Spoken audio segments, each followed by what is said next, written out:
Hey everyone, Sassy Mouse here, and happy 420. Today is a holiday to celebrate weed, cannabis, whatever you want to call it, and in keeping with the theme, we will be talking about cannabis today. The main chemical in cannabis that gives it its effects is THC, although there are many other cannabinoids inside cannabis that give it its unique flavor. Each of these cannabinoids is in different levels depending on which strain you happen to buy. This can make different strains of cannabis have very different effects depending on your particular body and the particular formulation of chemicals inside the plant itself. Cannabis has many street names, being called weed, pot, ganja, reefer, marijuana, and various other things. Some street names are even only known locally.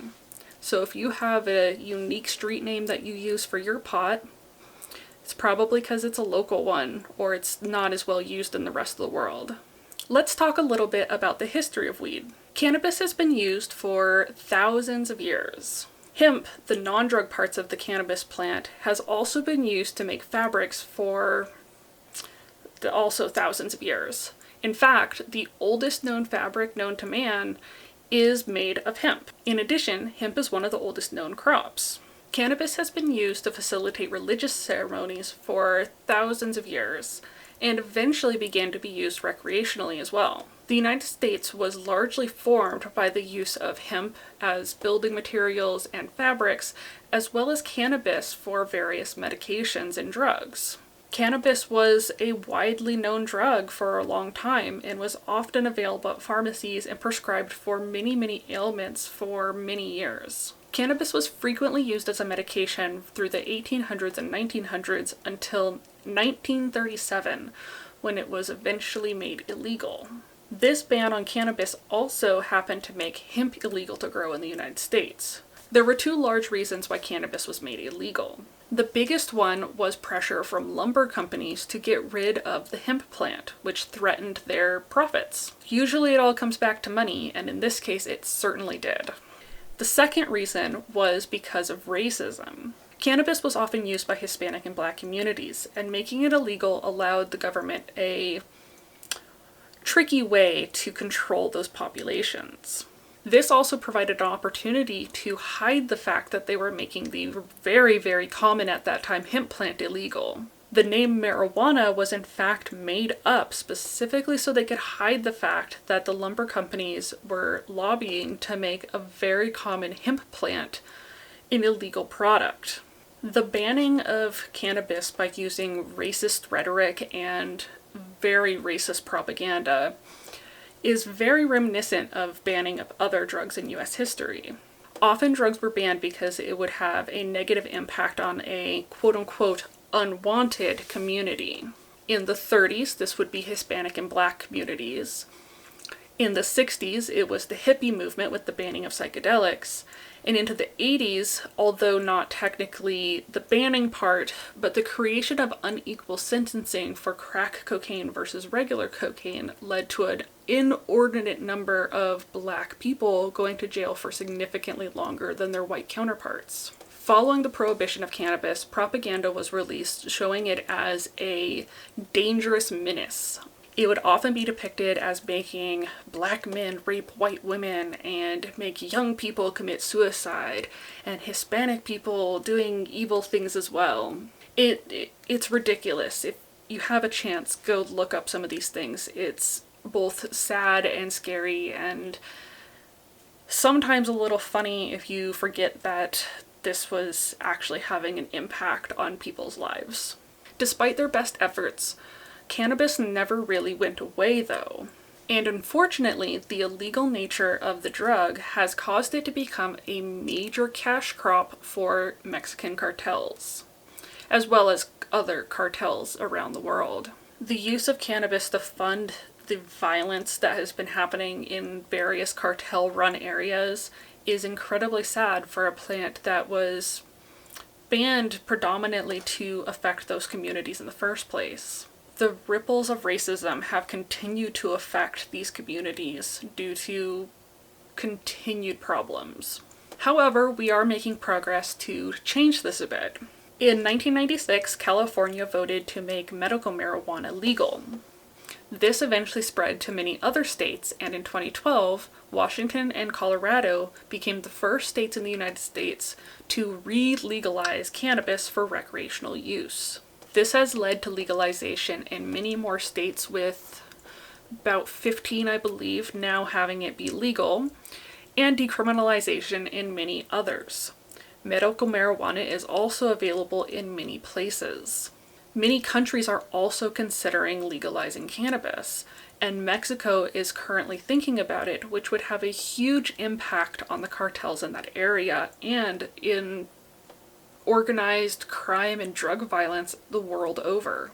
Although there will be many hurdles, I do hope that eventually Mexico or the United States decide to legalize cannabis across their entire country, as this will have a negative impact on cartels and a positive impact on the world over.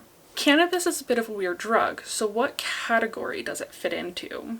As we talked about in my drug categories video, there are 3 major categories a lot of things fit into, which are stimulants, depressants, and psychedelics. Cannabis is a little hard to classify because it doesn't necessarily neatly fit into one of those categories.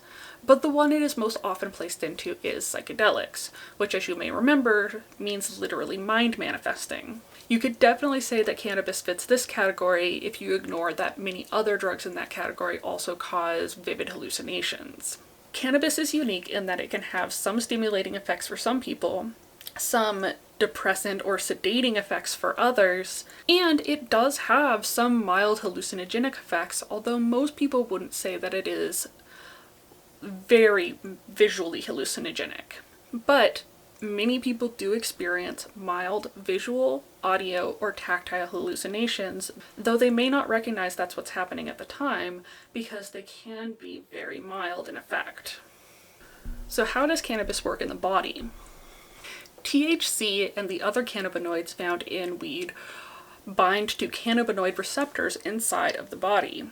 Yes, you have special receptors that cannabis binds to, and in fact, you have a thing called endogenous cannabinoids, which are basically cannabinoids your body makes itself. These control many body functions, such as pain management, appetite, mood, and memory, among other things.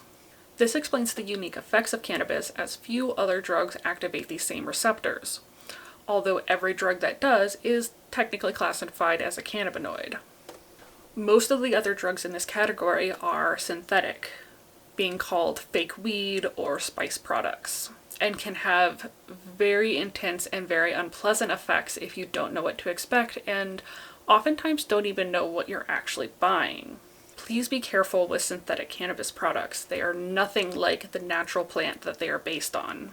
Cannabis is also a fat-soluble drug, which has a unique impact on the body. Because it takes longer to metabolize due to it pretty much just making a home for itself in your fat cells, it can take a lot longer to metabolize and eliminate cannabis from your body than other drugs. As a result, it can be detected in your urine for a lot longer than most other drugs. For a single use, cannabis can be detected for about 1 to 6 days, and for habitual users, it may last anywhere between 7 and 30 days in your urine. However, despite popular belief, most people will not actually have the 30-day timeline. But because you don't know how you metabolize it and your eating and exercise habits can have an effect on this, it's best just to be careful and to not risk it. If you do have an important drug test coming up, I suggest that you cease cannabis use at least 30 days ahead of time to make sure that you're not an unlucky person who happens to hold on to it for a lot longer than normal. However, overall, the physical effects of cannabinoids on your body is relatively mild and has minimal negative impacts. Most people use cannabis by either smoking it, which is the most popular way to use it, eating it through an edible or some other cannabis-laced food product, ingesting it through a tincture via sublingual methods, putting it under the tongue or something like that, and even through topical means such as through creams and body lotions. Although cannabis scientists, I guess you would call them, are always investigating new and different ways to get cannabinoids into your body. Depending on the strength and your tolerance to cannabis, you may find that you have a very, very different experience of a particular cannabis plant than someone else. You may find that even small doses may be very strong or very unpleasant or have unexpected effects. Other people may take the same amount and barely notice it. Some people even need much more than others in order to feel the same effects. Due to the wide range of effects, it's best to start with a small amount and kind of feel your way up. Don't expect that a particular strain is going to have the same effects as another one, as there's always new development. And be careful if you don't have a tolerance, as you can have very unique and very different effects. The strength of your cannabis will also determine a lot about how much you should take, and you should always refer to a guide essentially to determine what your starting dose should be if you don't have a good gauge on how you respond already. If you do know generally how you respond to cannabis, be aware that sometimes you can still have unique or different effects than you were expecting, and your response to cannabis may change over time. Cannabis effects can last anywhere from about 2 to 3 hours all the way up to 8, depending on how sensitive you are, though most people find it in the 3 to 5 hour range. During this time, be very careful of what kind of activities you do, because you don't necessarily know how it's going to impact you, or you may not be able to judge how it's impacting you. So, what are some of the effects of cannabis? The most common desirable effect for cannabis is a relaxed state called being stoned. It can also cause reduced anxiety, increased creativity, and mild euphoria. Some people also experience physical effects, such as increased appetite, dry mouth, reduced pain, and others. Some people also have negative effects due to cannabis. These can include increased anxiety, unwanted mild to moderate hallucinations, particularly with more potent cannabis, headaches, paranoia, and exacerbation of pre-existing mental health conditions. If cannabis is used with other substances, it also has the potential to potentiate that drug. Potentiation is when one substance makes another substance much stronger. For example, if you were to smoke cannabis with something like, say, LSD, you might experience much more vivid hallucinations than you were prior to smoking cannabis. Or you may find yourself feeling even more dissociated or less in tune with the world than you were expecting to. Cannabis has this effect for many, many, many drugs, so be very cautious when combining cannabis with other things. If cannabis is smoked while drinking alcohol, it has the risk of increasing nausea rather than reducing it, and it can increase impairment significantly. Be very, very cautious when combining cannabis with other substances, as it can cause an increase in effects or unwanted side effects.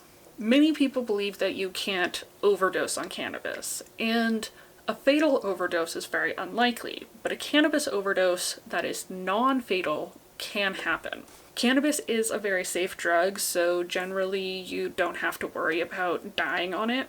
Although, as I said before, using synthetic cannabis products, this may not necessarily be true, so please be careful with those. However, with regular cannabis sativa or cannabis indica, you are very unlikely to be able to consume enough to cause a health-risking overdose. The most likely cause of an overly intense experience or a quote-unquote overdose is by using edibles or using a more intense method of consumption. Generally, a overdose will result in feeling overwhelmed, feeling extremely anxious, feeling like you are dying, panicking, having strange body sensations that you can't explain. Visual or auditory hallucinations may also happen. Your heart might race, and you may experience significant confusion. If you or someone else who is overdosing is relatively healthy, this is unlikely to cause a negative health effect and does not necessarily need hospitalization. Generally, the person overdosing needs a trip sitter, Just like with other psychedelics, if you take too much, the best thing to do is to go somewhere calm, have someone just sort of sit with you and be reassuring to you. Try to do something calming and relaxing and distracting, and try to just wait it out. Dealing with a cannabis overdose is mostly about mood and mental control. You don't really need to worry about the health effects unless the person who is overdosing has a pre-existing health condition such as a problem with their heart.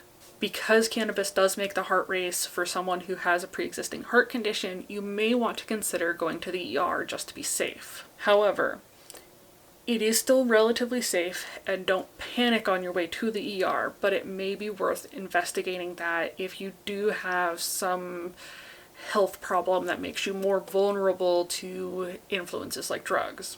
If this is the case, you may want to consider whether taking drugs is really the right choice for you. And if you do continue to use them, be very cautious about how much and how often you use. Most people don't think that addiction to cannabis is a thing, but it is. It just generally doesn't have a lot of the negative life effects that other drugs might. However, if you do become dependent on cannabis, you may experience some withdrawals if you decide to stop taking it. Cannabis withdrawals are more uncomfortable than dangerous. As I said, it's generally a very safe drug, but it can be kind of unpleasant for a little while there.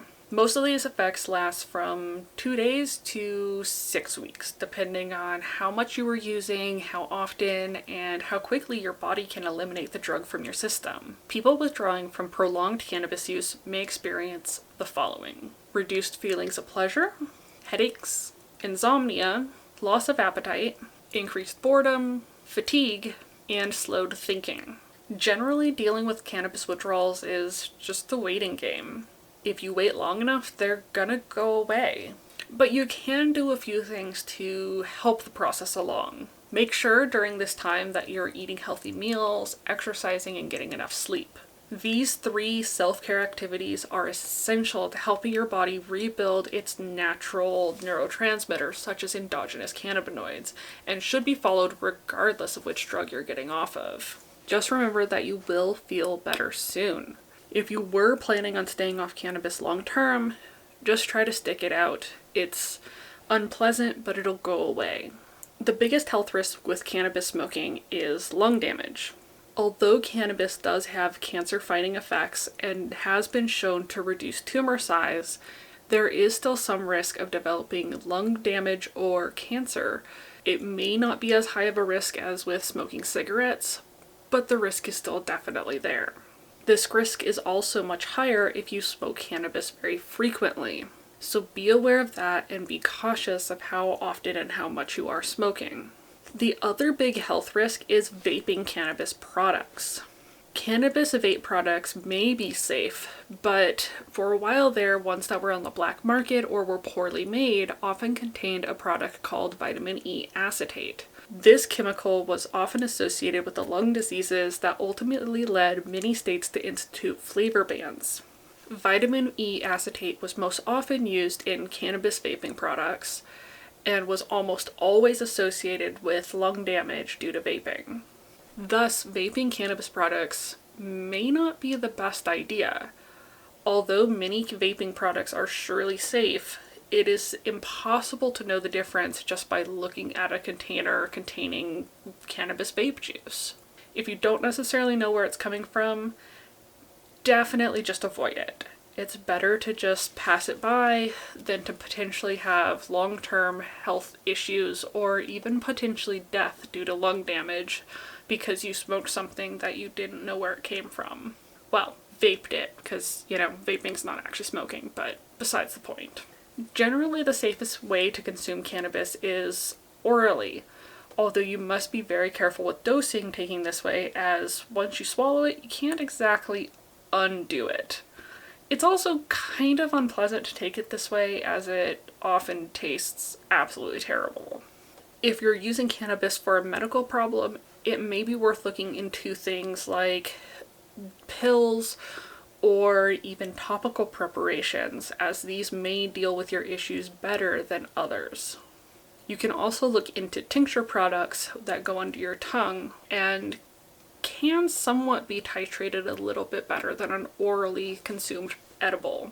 Ultimately, you're going to need to weigh the risks for yourself, and admittedly, the risk of lung cancer is relatively low with a cannabis product compared to nicotine products like cigarettes. The other health risks of cannabis use are related to people who are pregnant.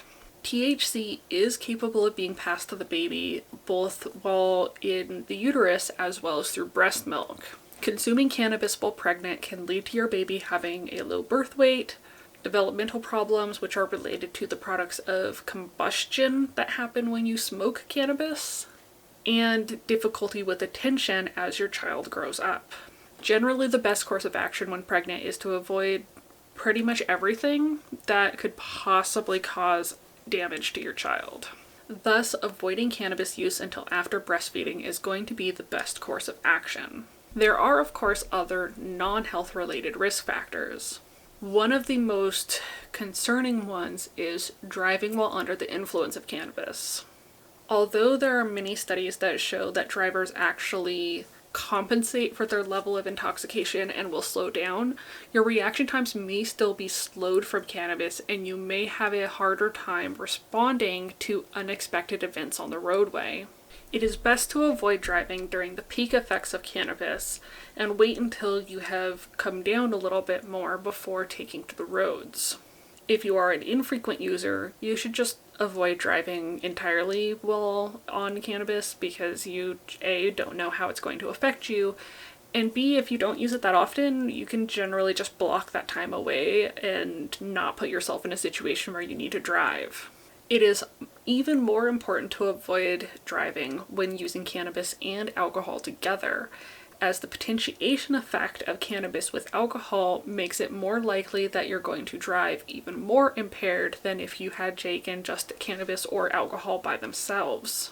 Studies have shown that this is a true effect that happens and makes drivers much worse at navigating roadways. This effect can be detected even when the doses of both drugs is below the legal limits for either. One of the other major risk factors for cannabis is becoming dependent on it for relaxation or entertainment.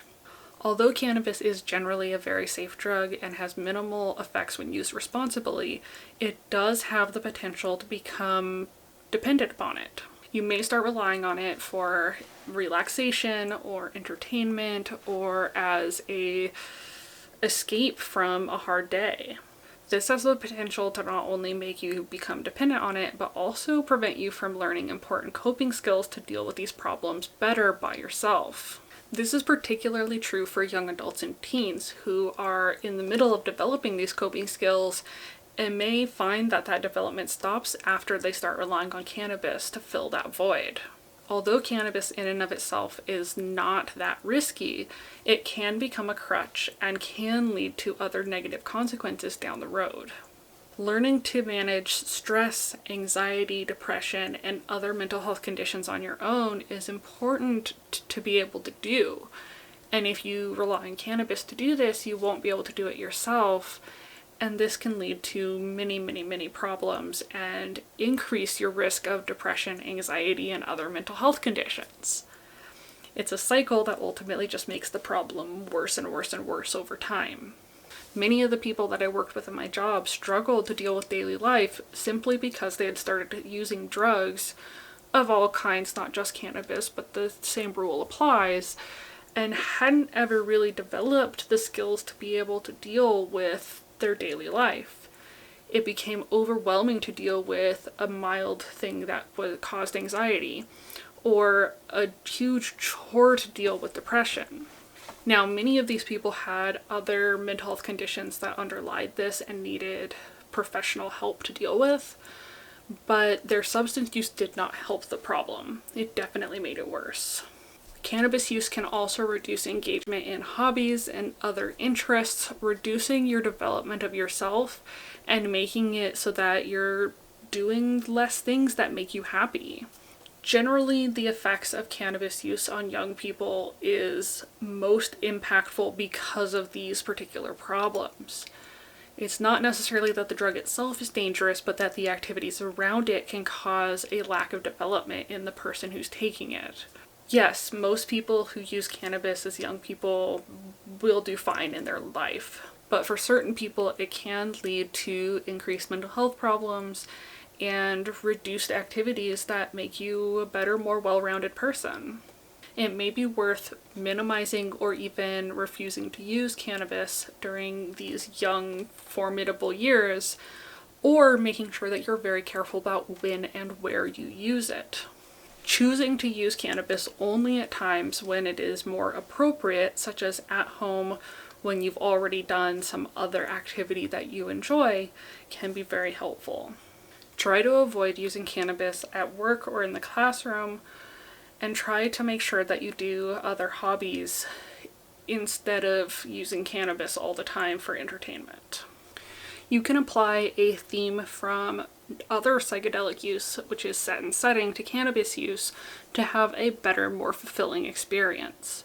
As a reminder, set and setting is making sure that you are in the correct mindset before using it, usually calm and relaxed, and in the right setting, which in this case would be at home or somewhere where it is safe to do so. You may also find that cannabis use just isn't right for you, and that's okay too. Despite it being a fairly safe drug, it's not always the right drug for everyone, and some people just don't do well on it. The legality of cannabis has been changing a lot recently.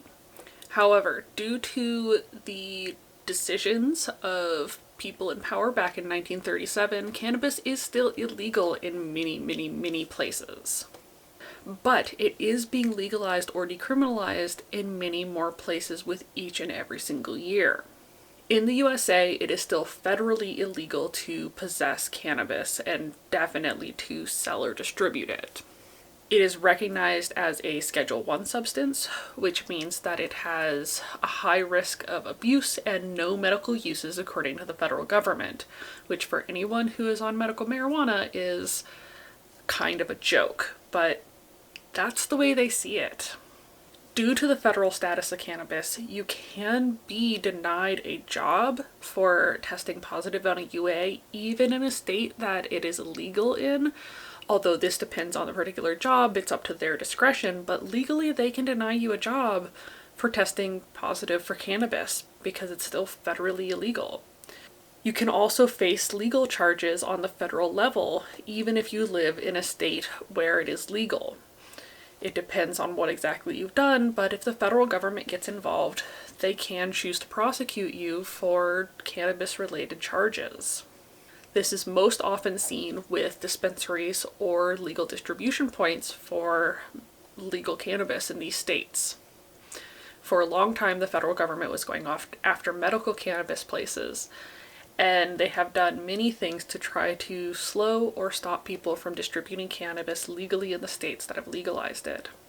This has slowed down somewhat with other issues coming into play in recent years, but it definitely is still a potential problem. However, cannabis has been legalized for recreational use in 15 states for people over the age of 21, and it has been decriminalized in many more, and 36 states have medical marijuana as well. If you live in a state where cannabis is still illegal, you will want to be very cautious of the specific laws and consequences for being caught with this drug.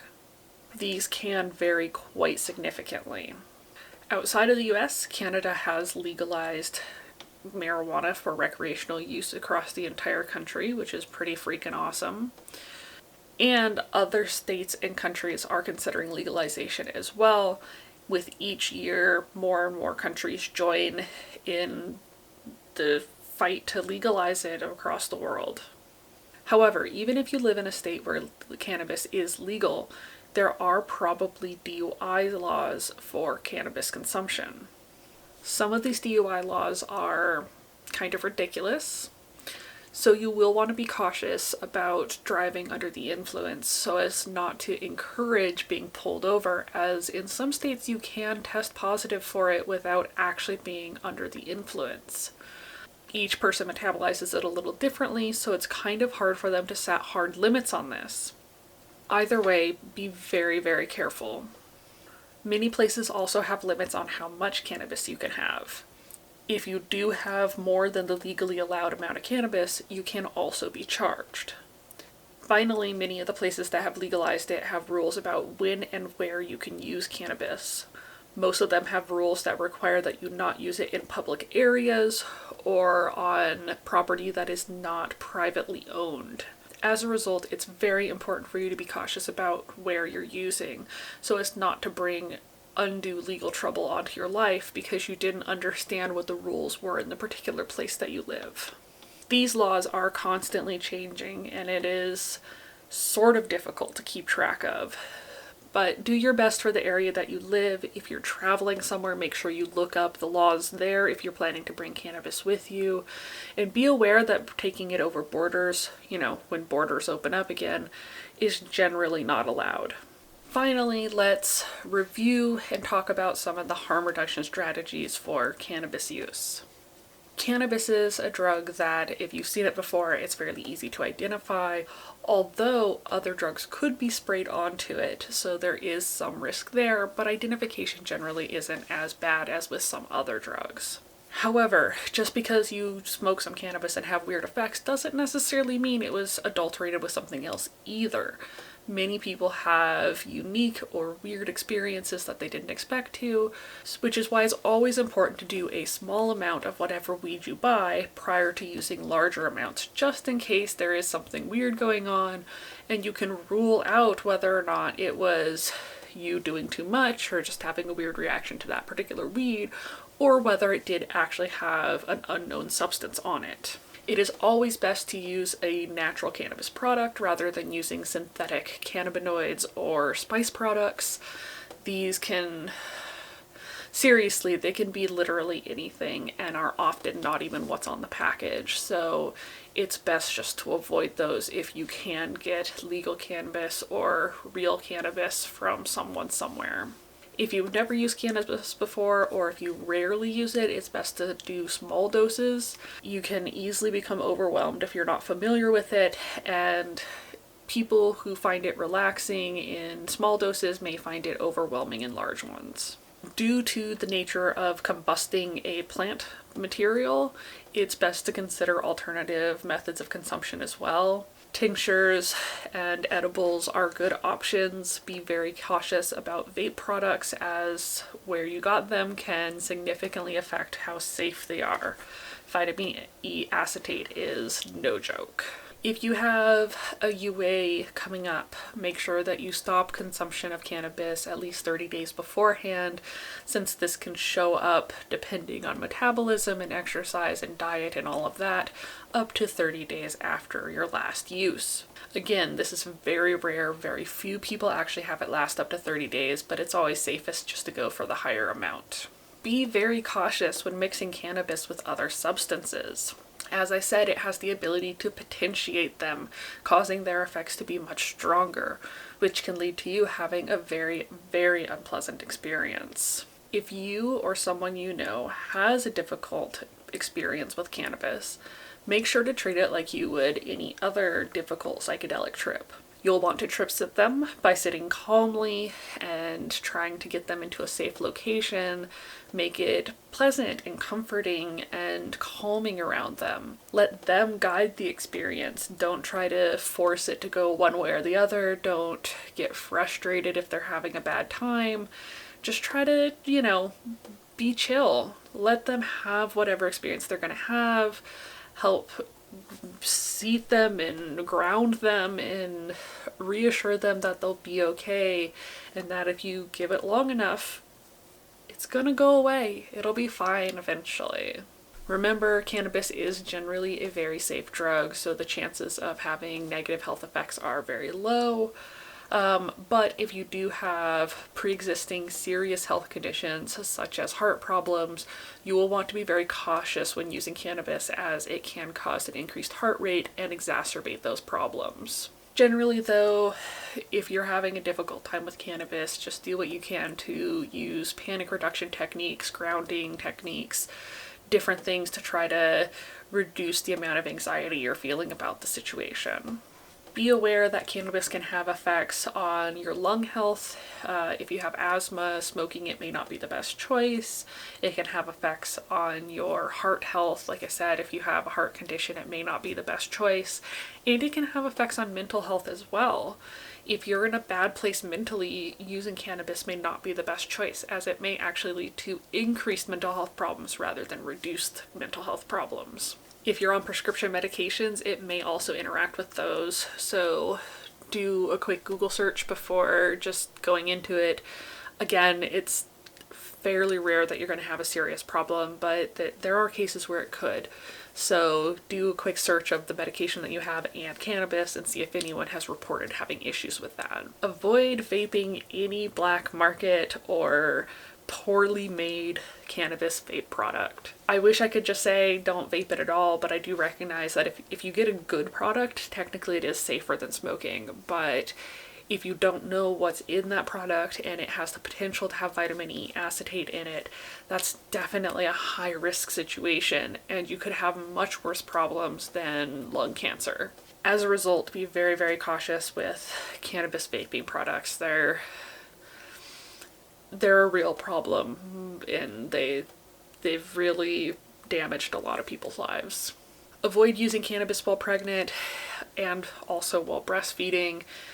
Just figure out a way to either get off of it or just wait until after you've had the kid. It's best for your baby, if you're planning to keep it at least, to make them have the healthiest life they can, and you don't want to start them off just because you wanted to get a little bit high. And I get it, if you have medical cannabis, that may be a different situation, and in that case I would talk to your doctor. But if you're using it just recreationally, you'll definitely want to minimize your use of this product while you're pregnant or breastfeeding. Avoid using cannabis and driving, especially during that peak effect point. You'll want to wait until you felt like yourself come down generally before you go out and drive, because it will affect your ability to react to different situations.